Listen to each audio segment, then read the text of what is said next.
창세기 14장 17절에서 24절 우리 한 절씩 교독하도록 하겠습니다.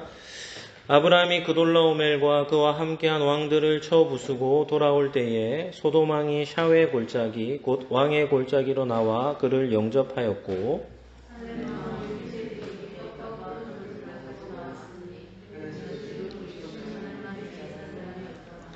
그가 아브라함에게 축복하여 이르되 천지의 주제이시오 지극히 높으신 하나님이여 아브라함에게 복을 주옵소서.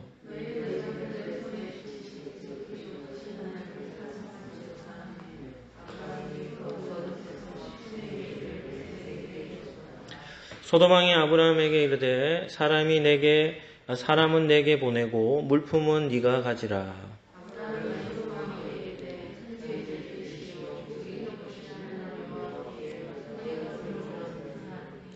내 말이 내가 아브라함으로 치부하게 하였다 할까 하여 내게 속한 것은 실 한 오락이나 들매끈 한 가닥도 내가 가지지 아니하리라. 오직 젊은이들이 먹은 것과 나와 동행한 아넬과 에스골과 마물의 분깃을 제할지니 그들이 그 분깃을 가질 것이니라. 아멘. 오늘 창세기 14장 말씀을 가지고 아브람과 멜기세덱이라는 제목으로 말씀을 잠시 나누도록 하겠습니다. 한번 따라하겠습니다. 푸르름을 간직한 성도는 하나님께만 영광을 돌립니다. 첫 번째 살펴볼 주제는 큰 업적을 남겼을 때입니다. 사람이란 아주 영리한 것 같으면서도 때때로 너무나도 어리석은 행동을 하는 그런 존재가 사람입니다. 우리가 새벽마다 살펴보고 있는 사무엘 하에도 다윗이라는 위대한 왕이 나오지 않습니까? 아주 지혜로운 왕이죠. 그런데 한번 넘어지니까 너무나도 심하게 무너지는 모습을 보지 않습니까? 제가 한번 설교 시간에 그렇게 전한 적이 있습니다. 성경에 등장하는 가장 지혜로운 사람은 누구이겠습니까? 하나님께서는 솔로몬이라고 말씀하셨지만 저는 솔로몬보다도 다윗이 더 지혜로운 사람이라고 그렇게 생각하는 사람입니다. 하지만 그렇게 지혜로웠던 다윗도 한번 넘어지면 무섭게 넘어지는 모습을 볼 수 있죠. 사람이 가장 지혜로울 때가 언제겠습니까? 성도에게 있어서 가장 지혜로울 때는 자기 자신을 철저하게 부인하는 때입니다. 그리고 자신을 부인하며 하나님 한 분만을 붙들 때이죠. 하민조 선생님 하울링이 조금 뜹니다. 소리를 좀 잡아주면 좋겠네요. 자신의 무능력함을 인정하며 하나님의 도우심이 없이는 살아갈 수 없음을 진실히 고백할 그때가 가장 지혜로울 때입니다. 참된 지혜는 어디에서 나오는가 하면 우리의 연약함에서 나옵니다. 사도 바울의 위대한 고백이 있지 않습니까? 고린도후서 12장 10절 말씀입니다. 우리 본문 한번 띄워주시고 우리 같이 한번 읽어보시죠. 천천히 같이 읽겠습니다. 그러므로 내가 그리스도를 위하여 약한 것들과 능력과 궁핍과 박해와 공고를 기뻐하노니 이는 내가 약한 그때의 강함이라. 아멘. 바울이 가지고 있었던 지혜가 바로 이것입니다. 바울은 자신의 연약함을 기뻐하는 겁니다. 이유가 무엇입니까? 연약함을 가지고 있을 그때가 자신이 가장 강한 때임을 알았기 때문이죠. 한번 따라하시죠. 성도는 약해질 때 지혜로워지고 약해질 때 강해집니다. 아멘입니까? 이것이 영적인 원리입니다. 우리가 스스로 자기를 부인하고 하나님 저는 아무것도 할 수 없는 사람입니다 라고 자기를 부인하며 자신의 무능력함을 인정하면서 하나님을 바라볼 그때 성도는 가장 지혜로워지는 것이죠. 그렇다면 반대로 질문해 본다면 그렇다면 성도는 언제 가장 어리석어지겠습니까? 힘이 있을 때, 평안할 때, 멋진 업적을 남길 때, 다른 사람들로부터 칭찬과 존중이 여김을 받을 때, 그럴 때, 다르게 얘기하면 형통할 때입니다. 잘 되고 형통할 때, 그때 사람은 어리석어집니다. 이유는 마음이 높아지기 때문이죠. 우리의 마음의 높이와 지혜는 반비례입니다. 마음이 낮아지면 점점 더 지혜로워지고 마음이 높아지면 어떻게 되는 겁니까? 점점 더 어리석어지는 것이죠. 따라서 성도는 형통할 때 더욱 조심해야 합니다.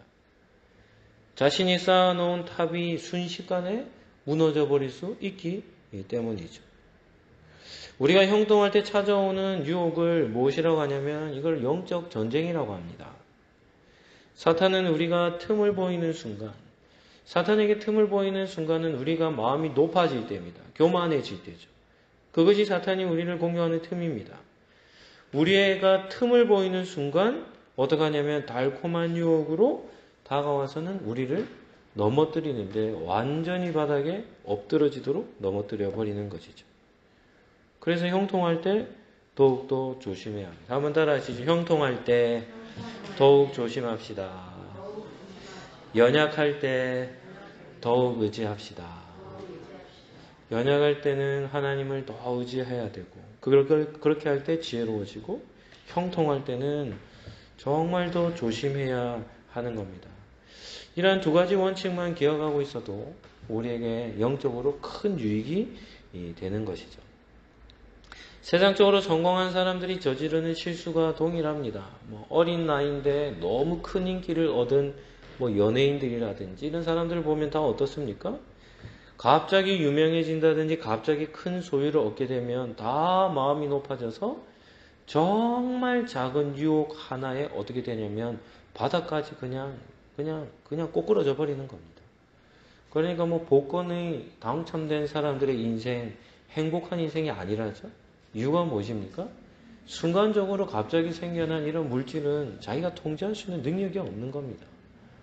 그때부터 어마어마한 유혹이 그 사람의 삶에 찾아와서 그때부터 어떻게 하냐면 계속 곤두박질 치며 그 인생이 넘어지며 쓰러지며 거꾸러지며 정말 어리석고 미련한 삶을 살아가게 되는 것이죠. 두 번째 살펴볼 주제는 전쟁에서 돌아온 이 아브라함입니다. 오늘 본문에 등장하는 아브라함의 모습이 어떠했겠습니까? 우리는 성경을 볼 때 글로 보지 말고 우리가 눈으로 영상으로 좀 볼 수 있어야 된다고 말씀을 드렸습니다. 오늘 본문에 등장하는 아브라함의 모습은 그의 인생 여정으로 볼 때 아마도 아브라함의 인생의 최고의 순간이 아니었을까 이렇게 생각이 듭니다. 소돔 왕을 중심으로 연합한 5나라의 왕들도 이기지 못했던 엘람 왕 그돌라오멜의 연합 군대죠. 그러니까 동방의 가장 강한 연합 군대를 아브라함이 어떻게 했습니까? 소수가 가서 그 큰 군대를 완전히 괴멸시켜버리고 돌아왔기 때문이죠. 그래서 오늘 본문은 우리가 눈으로 좀 볼 필요가 있습니다. 한편의 영화로 본다면 지금 아브라함의 모습이 어떠한가 하면 아브라함은 자기 집에서 데리고 나갔던 318명 그리고 자신과 동맹을 맺었던 아므레의 사람들과 함께 돌아오는데 그 아브라함이 이끌고 갔던 군대 뒤에 어떤 모습이 있었을까요?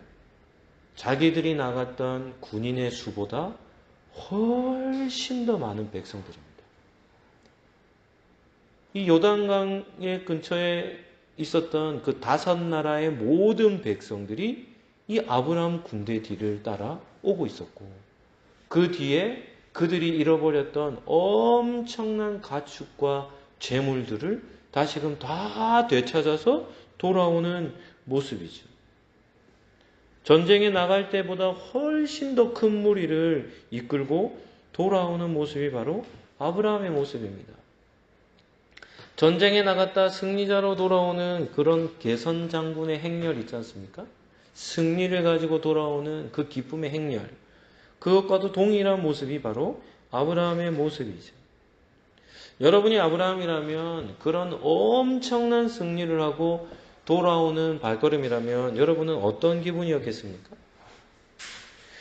하나님의 도우심으로 큰 기적이 일어나 동방의 강력한 연합군대를 쳐부수고 돌아왔기에 아마도 세상을 다 가진 것 같은 그런 큰 기쁨이 아브라함에게 있지 않았겠습니까?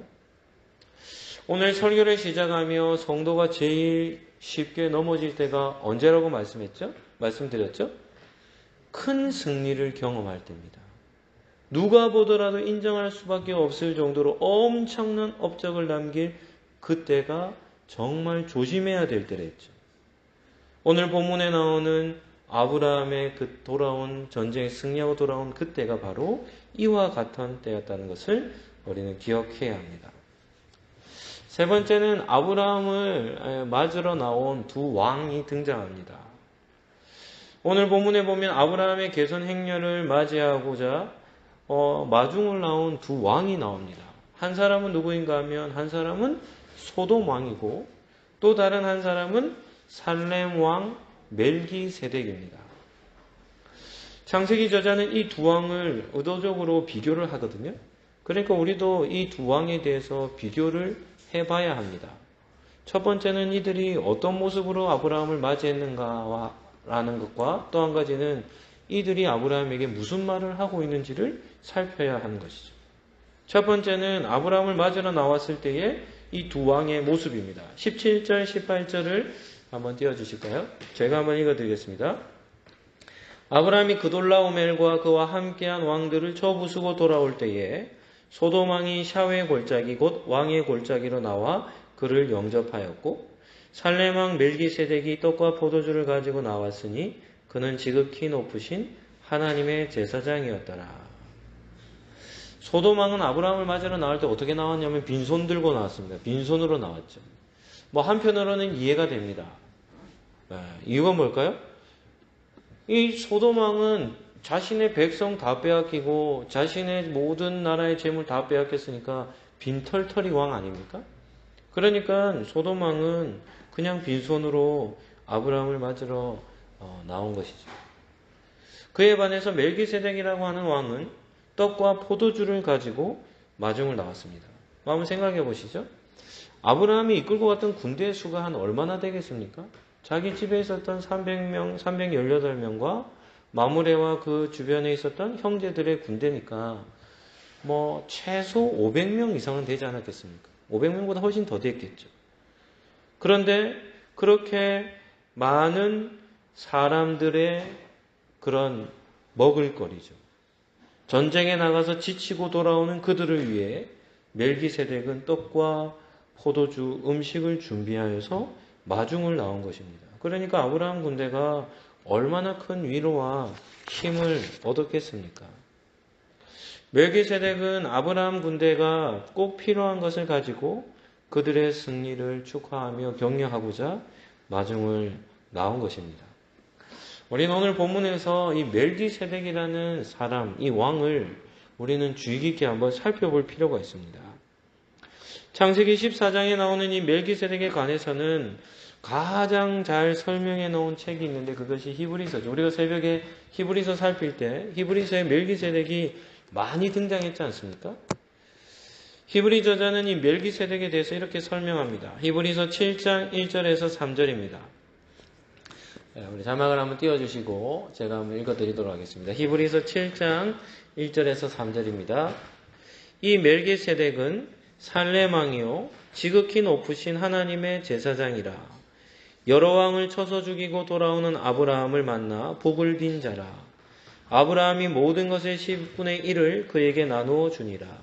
그 이름을 해석하면 먼저는 의의 왕이요 그 다음은 살렘 왕이니 곧 평강의 왕이요 아버지도 없고 어머니도 없고 족보도 없고 시작한 날도 없고 생명의 끝도 없어 하나님의 아들을 닮아서 항상 제사장으로 있느니라. 히브리서 저자만큼 멜기세덱에 대해서 자세히 설명한 사람은 없습니다. 이 멜기세덱은 몇 가지 특징이 있는데 첫 번째 그는 살렘 왕입니다. 살렘 왕. 여기서 이 살렘이라는 말은 샬롬이라는 말과 동일한 의미를 갖고 있습니다. 샬롬은 무슨 뜻입니까? 평안, 평화 이런 뜻이죠. 그래서 인사말로도 쓰지 않습니까? 샬롬.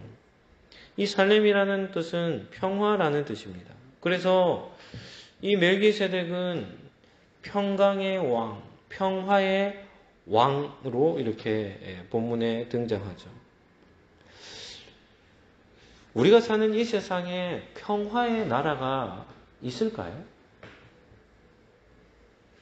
지구상에 지금까지 세워져 있던 나라들 중에 진정한 평화를 누리는 나라가 있겠습니까? 있다면 그것이 어디겠습니까? 우리가 사는 지금 세상도 쳐다보면, 자세하게 들여다보면 어느 한 나라도 평화로운 나라가 없습니다. 그렇죠? 미국이라는 나라도 보시죠. 거기도 우리나라하고 똑같습니다. 정치적인 갈등, 온갖 문제들이 그 나라에도 산적해 있죠. 진정한 평화가 누려지는 나라는 이 세상 가운데 없죠. 그런데 이 멜기세덱은 살렘 왕이라고 성경이 기록하죠. 강해 설교자이신 김서택 목사님은 이 살렘 왕 멜기세덱을 이렇게 해석합니다. 한번 들어보시죠. 그가 살렘이라는 지역을 다스렸기 때문에 살렘 왕이라고 했는지 아니면 그가 참으로 평화롭게 나라를 다스렸기 때문에 살렘 왕이라고 했는지는 알 수 없다. 하지만 그가 참으로 평화를 사랑하며 하나님의 법으로 나라를 다스렸기에 붙여진 이름이 아닌가 생각한다. 이렇게 얘기하는 겁니다. 참 좋은 해석인 것 같아요. 살렘왕 멜기세덱을 살렘왕이라고 하는데 이 살렘왕이라는 의미가 진짜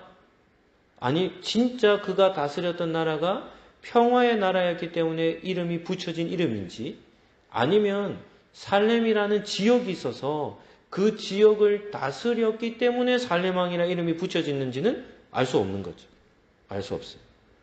그럼에도 그가 평화를 사랑하고 이 평화는 어떨 때 누려질 수 있는 결과냐면 하나님의 법으로만 다스려질 때에 누려지는 것이 평화거든요.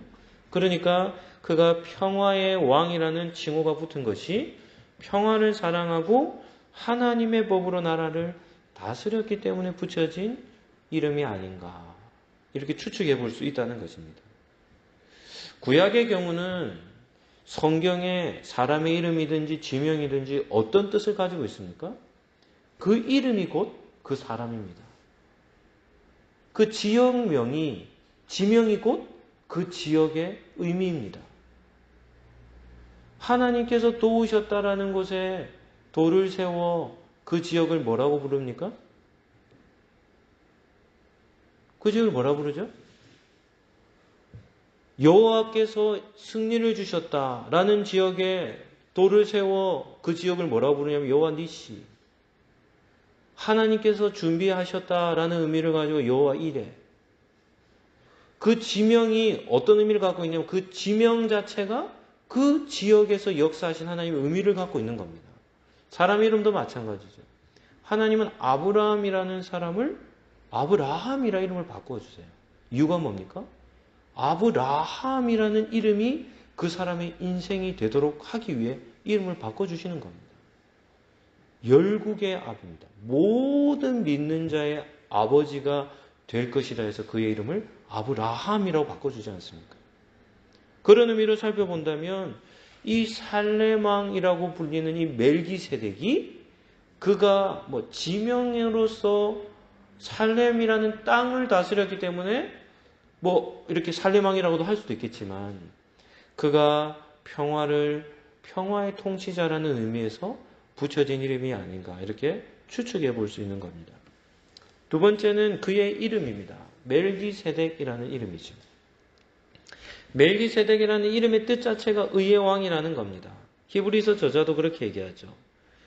그의 이름을 해석하면 먼저는 의의 왕이라. 멜기세덱이라는 말 그 이름 자체가 의의 왕이라는 뜻입니다. 이 왕의 이름을 가지고 있는 사람이죠.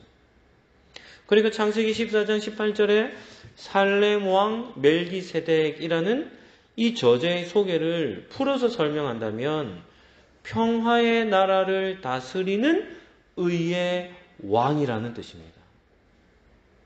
여기에서 멜기세덱을 설명하는 두 개념이 있죠. 하나는 평화라는 개념과 또 하나는 정의라는 개념입니다. 이 평화와 정의라는 이 두 가지 개념은 어디에서 중요한 위치를 차지하냐면 하나님의 나라를 대표하는 두 가지 개념이 무엇이냐면 평화와 정의입니다. 평화와 정의.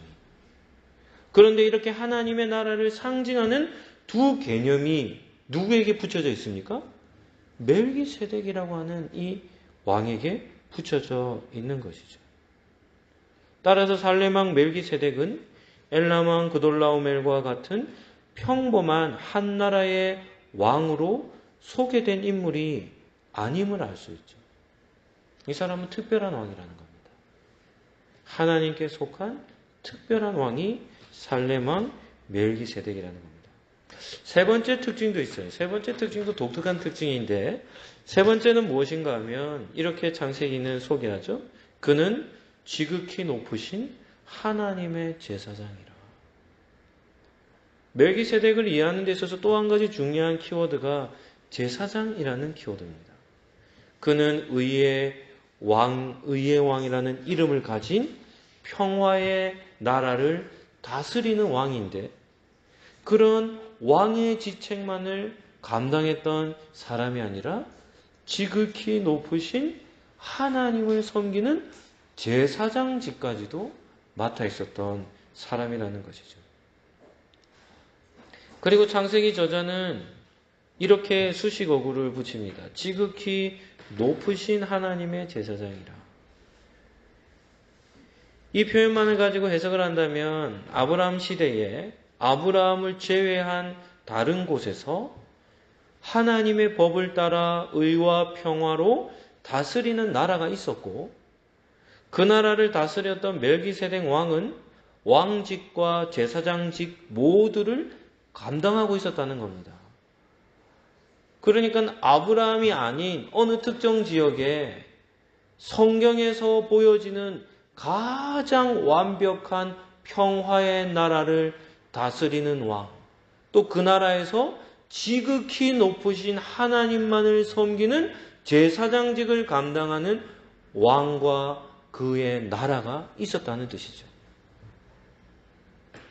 만약에 이러한 것이 사실이라고 한다면 한 가지 문제가 생깁니다. 어떤 문제가 생기냐면 하나님께서 이루시고자 하신 구속사역을 갈대아 사람이죠. 저 이방에 바벨론 땅에 살고 있었던 그 이방의 한 사람. 그가 누구입니까? 아브라함 아닙니까? 하나님의 구속사역은 갈대아 사람 아브라함이 아니어도 다른 대체자가 있었음을 뜻하는 것이 아니겠습니까? 아브라함은 하나님 나라의 출발점입니다. 완성된 나라가 아니죠. 하나님은 아브라함이라는 한 사람을 부르셔서 무엇을 꿈꾸십니까? 이 사람을 통해 하나님의 엄청나게 많은 백성들을 이루는 하나님 나라를 꿈꾸며 아브라함 한 사람을 부르시는 겁니다. 내가 너로 엄청난 큰 민족, 땅에 셀 수 없이 티끌과 같이 많은 민족, 그러한 큰 나라를 내가 너를 통해 세우겠다고 하시며 아브라함을 부르신 것이 아브라함의 부르심입니다. 그런데 그렇게 아브라함을 부르시는 그 하나님 나라의 출발점에 아브라함이 아닌 다른 곳에 하나님을 섬기며 하나님의 뜻이 완전히 성취된 정의와 평화를 누리는 나라가 있었다라고 한다면 그것은 하나님의 구속사역에 뭔가 문제가 있는 것이 아니겠습니까?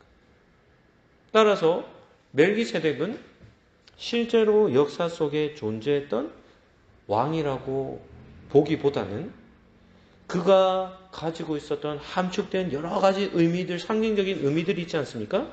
그런 상징적인 의미들을 가진 왕으로 역사 속에 잠깐 모습을 드러냈던 인물로 이해하는 것이 유익하게 여겨집니다. 그런 관점에서 히브리 저자가 이 멜기세덱을 설명하는데 이렇게까지 설명합니다. 한번 들어보시죠. 그는 아버지도 없고 어머니도 없고 족보도 없고 시작한 날도 없고 생명의 끝도 없어 하나님의 아들과 닮아서 항상 제사장으로 있느니라 이렇게 기록합니다. 놀라운 통찰 아닙니까? 이 멜기세덱은 아버지 어머니가 없는, 족보가 없는 존재라는 겁니다. 생각해 보시죠. 족보 없이 이 세상에 존재할 수 있는 사람이 있습니까? 없지 않습니까? 히브리서 저자는 이렇게 말합니다. 그는 출생한 날도 없고 죽은 날도 없다는 거예요. 출생한 날도 없고 죽은 날도 없는 존재. 멜기세덱을 하나님의 아들 예수님과 흡사한 존재라고 말합니다. 정리를 한다면 멜기세덱은 영원한 예수님을 닮은 존재. 샬레망 멜기세덱은 영원한 존재라고 히브리 저자는 기록을 하고 있는 것이죠. 영원성을 가진 존재로서 지극히 높으신 하나님을 섬기는 제사장직을 감당하며 평화의 나라를 다스리는 의의 통치자가 멜기세덱임을 설명하고 있는 겁니다. 이런 이유로 샬레망 멜기세덱을 구약의 잠깐 모습을 드러낸 예수님이라고 해석하는 사람들도 있습니다. 그렇게까지 보아도 특별히 문제가 되지 않는다고 생각합니다. 창세기 14장에 나오는 이 샬레망 멜기세덱은 이처럼 신비로운 존재라는 것을 기억해야 합니다. 그런 멜기세덱 왕이 많은 양의 떡과 포도주를 준비해서 아브라함의 계선 행렬을 맞으러 나온 것이죠. 롯을 구하고자 목숨을 걸고 나갔던 아브라함의 행렬을 이처럼 격려하며 위로하고자 하는 우리는 하나님의 손길을 이 멜기세덱의 왕을 통해 우리는 볼 수 있는 겁니다. 두 번째는 이 두 왕이 아브라함에게 한 말을 우리는 주의 깊게 살펴보아야 합니다. 순서상으로는 이렇습니다. 소돔 왕이 나오고 멜기세덱이 나오고 그리고 멜기세덱의 말이 나오고 소돔 왕의 말이 나옵니다. 성경을 볼 때 이렇게 구조적으로 이렇게 딱 맞춰지는 이런 구조는 뭘 강조하냐면 중앙에 위치하는 것을 강조하는 겁니다. 창세기 구조는 소돔 왕 멜기세덱, 멜기세덱의 말, 소돔 왕의 말 이렇게 나오거든요. 그러니까 중요한 강조점이 어디 있냐면 멜기세덱과 멜기세덱이 아브라함에게 축복한 말이 아주 중요한 포인트입니다. 핵심이죠. 그리고 그것을 싸고 있는 소돔 왕과 소돔 왕의 말이 나오는데 순서상으로는 멜기세덱의 이 축복이 먼저 나오지만 그러나 우리는 먼저는 소돔 왕이 아브라함에게 했던 말부터 잠깐 살펴보도록 하겠습니다. 21절입니다. 21절에 보면 소돔 왕이 아브라함에게 말합니다. 사람은 어떻게 하고요? 나에게로 보내고 물품은 모든 재산은 다 어떻게 하라는 겁니까? 너가 가지라는 겁니다. 본문 그대로만 보면 소돔 왕의 말이 문제를 일으키지 않을 것 같습니다. 이유는 무엇입니까? 전쟁에서 승리하면 자연스럽게 승리한 그 나라와 그 왕이 뭐 하죠? 패배한 나라의 것을 뭐 하는 겁니까? 다 그 재물을 가져가는 것이죠. 소돔 왕은 모든 것을 잃어버린 상태였기에 아브라함에게 이렇게 얘기하는 겁니다. 내 백성만 돌려주고 나머지 모든 재물은 너가 가지라. 이렇게 얘기하는 것이죠. 그런데 문제는 무엇인가 하면 소돔 왕이 내는 제안은 그렇게 특별한 문제가 없어 보이지만 이 말을 들은 아브라함의 반응이 중요합니다. 사람만 백성만 나에게 보내고 나머지는 다 너가 가지라라는 이 소돔 왕의 제안에 아브라함이 이렇게 반응하죠. 22절과 23절입니다. 아브라함이 소돔 왕에게 말합니다. 엄청 세게 얘기하는 겁니다. 천지의 주제이시오 지극히 높으신 하나님 여호와께 내가 손을 들어 맹세한다는 겁니다. 뭐라고 맹세하죠? 네 말이 내가 아브라함으로 치부하게 하였다 할까 하여 너에게 속한 것은 실 한 오락이나 들매끈 한 가닥도 내가 가지지 않겠다는 겁니다. 아브라함은 소돔 왕의 말을 듣고 아주 예민하게 반응하는 것이죠. 상식적으로 생각하면 소돔 왕의 말이 거스릴 것이 없어 보이지만 그럼에도 그것이 전부가 아니었다는 겁니다. 소돔 왕의 말에서 우리가 무엇을 발견해야겠습니까? 그의 속내를 발견해야 되죠. 아브라함을 향해서 이렇게 그의 마음속에서 말하는 겁니다. 내가 너를 거부가 되게 만들었다는 겁니다. 네가 그렇게 큰 부자가 된 것은 내 덕이라는 거죠. 내가 베푼 그런 은혜 때문이다. 이런 뉘앙스를 갖고 있는 겁니다.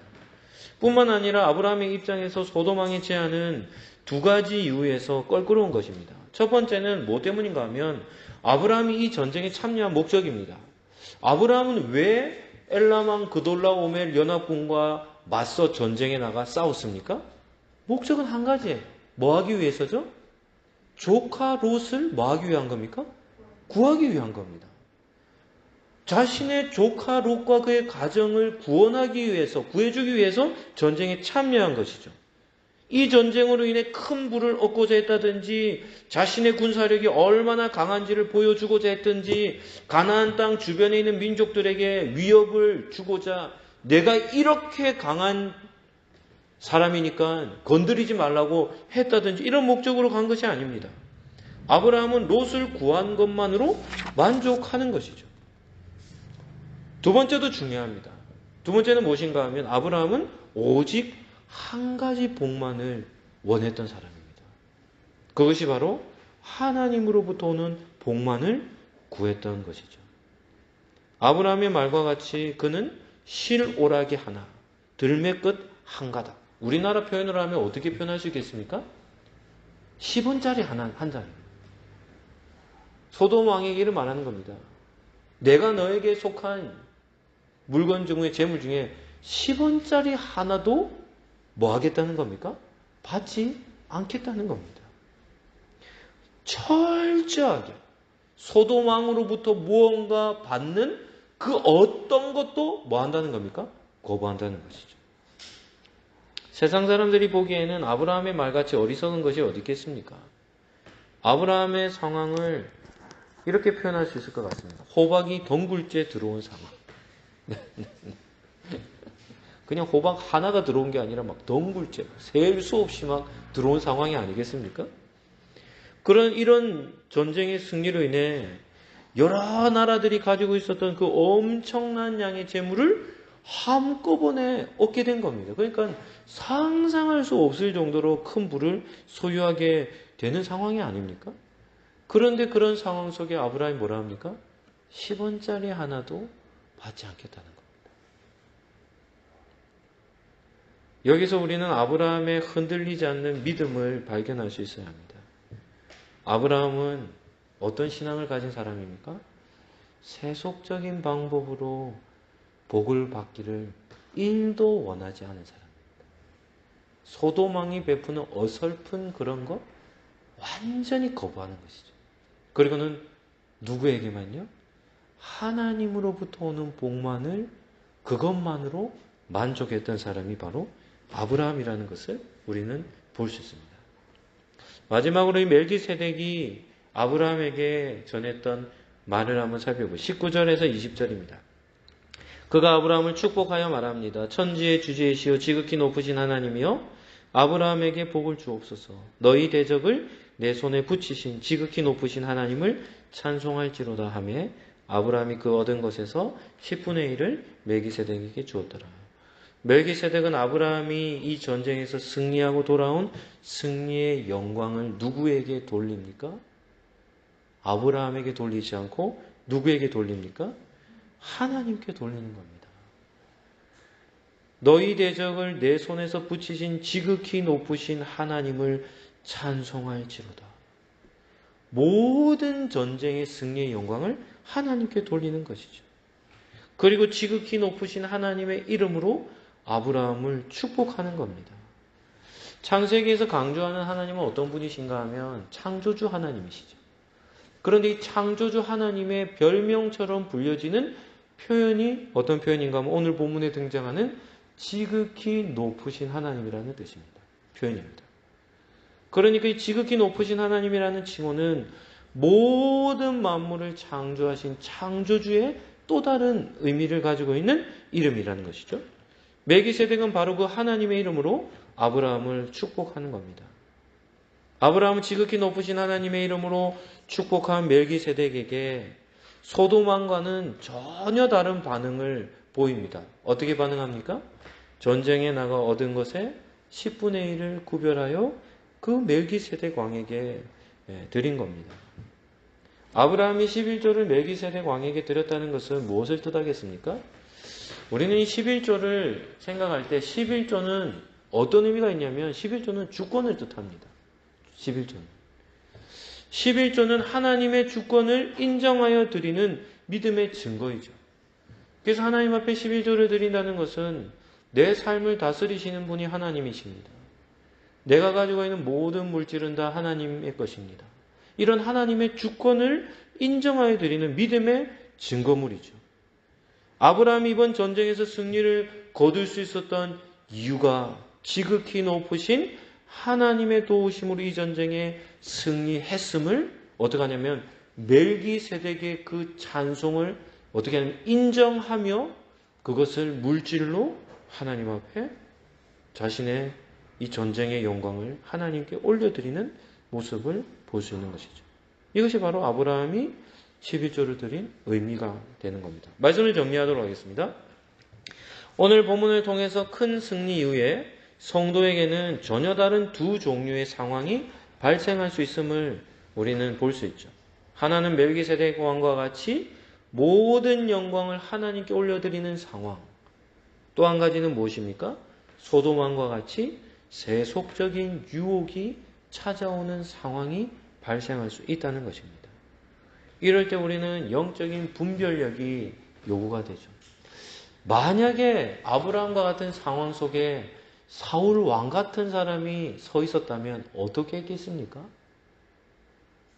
소돔 왕의 제안을 덥석 물었겠죠. 오케이. 백성만 데려가고 나머지는 다 내가 한다. 그러면 그 소돔 왕의 제안으로 인해 하나님께서 베푸신 복이 아니라 그런 세속적 방법과 유혹으로 인해 어떻게 하냐면 자신의 재산을 엄청나게 불리며 기뻐하는 모습을 보였겠죠. 그런데 그것은 하나님이 원하시는 삶의 모습이 아닙니다. 따라서 우리는 영적 분별력이 있어야 되죠. 첫 번째는 세속적 방법으로는 1도 수용하지 않겠다라는 결단이 우리에게 필요합니다. 세속적인 방법으로는 어떤 복도 누리기를 원치 않겠다라고 하는 아브라함의 결단이 우리에게 필요합니다. 두 번째는 오직 하나님 한 분만으로 만족한다는 것이죠. 멜기세덱이 지극히 높으신 하나님의 이름으로 축복하는 그 축복만을 아브라함은 받아 누리겠다는 겁니다. 세 번째는 모든 승리의 영광을 하나님께 돌려드리는 것입니다. 이것이 바로 승리 이후에 찾아오는 사단의 달콤한 유혹을 이겨낼 수 있는 방법이죠. 세속적인 방법은 철저하게 거절하고 오직 하나님의 복만으로 만족하며 모든 영광을 하나님께 돌려드리는 것입니다. 오늘 예배에 참석하신 우리 성도님들도 여러분이 칭찬 듣고 여러분이 큰 업적으로 영광을 받는 그 자리에서 아브라함과 같이 믿음으로 승리하는 삶을 살아가시기를 예수님 이름으로 축복합니다. 한번 따라하겠습니다. 푸르름을 간직한 성도는 하나님께만 영광을 돌립니다.